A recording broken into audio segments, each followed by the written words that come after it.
On Wednesday night, Joe Biden stopped by the congressional baseball game, an annual event where politicians from both parties supposedly put partisan differences aside and take to the field to play America's beloved national pastime, while the president may have been all smiles as he handed out White House-branded ice cream bars, reminders of the gravity of the challenges facing his administration this week. Challenges that could derail his entire presidency were everywhere. When Biden's entrance was announced over the stadium loudspeaker, Republican fans in the crowd heartily booed. Most of the Republican players on the field, in fact, had voted against certifying his presidential victory. In one corner of the stadium, liberal activists unfurled a sign calling for trillions of dollars in new government social spending, and another urging Democrats not to mess this up. Meanwhile, sitting in the front row of the stands, Speaker of the House Nancy Pelosi sat with her ear pressed against a cell phone, clearly more concerned with political strategy than the game on the field. Pelosi, perhaps more than anyone in the stadium, appreciates what is at stake for her party this week.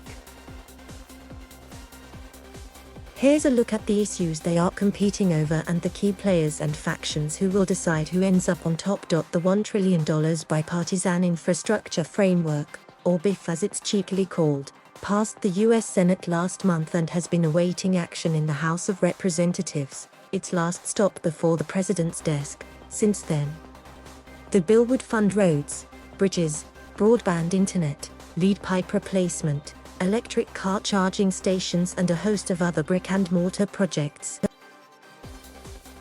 If the infrastructure bill is the current avatar for bipartisanship, the reconciliation bill, which because of parliamentary machinations only needs Democratic support, is the chance for the party to prove it can use its congressional majorities to enact its big-ticket policy priorities. The legislation, which is still being drafted in both the House and the Senate, covers a broad array of social programs, including early childhood education, universal preschool, government-funded 2-year college education, paid family and medical leave, an expansion of government health insurance, environmental spending and tax increases on corporations and the wealth to pay for it. Looming over both of these legislative priorities is the national debt limit, which the federal government will hit sometime in mid to late October. If the U.S. Treasury wants to issue new bonds to pay for all this proposed new spending, as well as spending that has been authorized in the past few years, Congress will have to raise that limit by trillions of dollars. If it doesn't, the US will default, an unprecedented development that could torpedo not just the American economy but that of the entire world. The liberals in Congress have long memories. They recall the Obama years, when they felt like they took a backseat to their party's centrists as their legislative priorities, like economic stimulus, government-run healthcare, financial reform and environmental regulations, were watered down to the point of ineffectiveness. This time around it was going to be different. Despite having the thinnest of majorities in the House and Senate, the Liberals pledged to withhold their support from the bipartisan infrastructure bill until their legislative priorities, a reconciliation bill that is at least $3.5 trillion in size, was approved. The problem with threatening to shoot the hostage, however, is that you have to be willing to pull the trigger.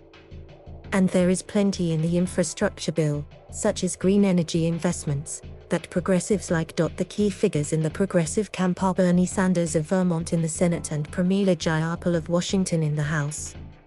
The latter has said, repeatedly, that she has the votes among her colleagues, including other members of the squad like Alexandria Ocasio-Cortez and Ilhan Omar, to kill the infrastructure bill. At the moment, the threat seemed credible enough for Speaker Pelosi to cancel a scheduled Thursday vote on the legislation to buy more time for negotiations. Where the progressives go from here, however, remains to be seen. The Democratic centrists in both chambers of Congress have mixed feelings about the reconciliation bill. Senator Joe Manchin of West Virginia has said the $3.5 trillion price tag is too big, recklessly so, and said his top line is $1.5 trillion, with limited environmental regulations and means-tested social programs. Manchin's in favor of rolling back the Trump-era tax cuts, but he says some of the new revenue has to go to reducing the federal budget deficit. Centrists' focus is on getting the infrastructure bill over the finish line, legislation they see not only as essential investment but also as evidence that their brand of deal-making and bipartisanship can work. It was centrists in the House that forced Pelosi to originally schedule the Thursday infrastructure vote in order to win their approval for an early, procedural step on the social spending bill. Manchin on Thursday afternoon reiterated his position, as well as his centrist views, adding that if Democrats wanted liberal legislation, then they should work to elect more liberals. But in a 50-50 Senate, he, along with Kyrsten Sinema of Arizona, another key Democratic centrist, have the upper hand. In the middle of the centrist progressive Democratic tug-of-war are the party's two top leaders, Speaker Pelosi and President Biden. Pelosi, often celebrated by the left for her tactical acumen, has been laboring to keep her narrow Democratic House majority in line. She's said the reconciliation bill will for sure happen and sees it as the culmination of a congressional career that dates back to the late 1980s.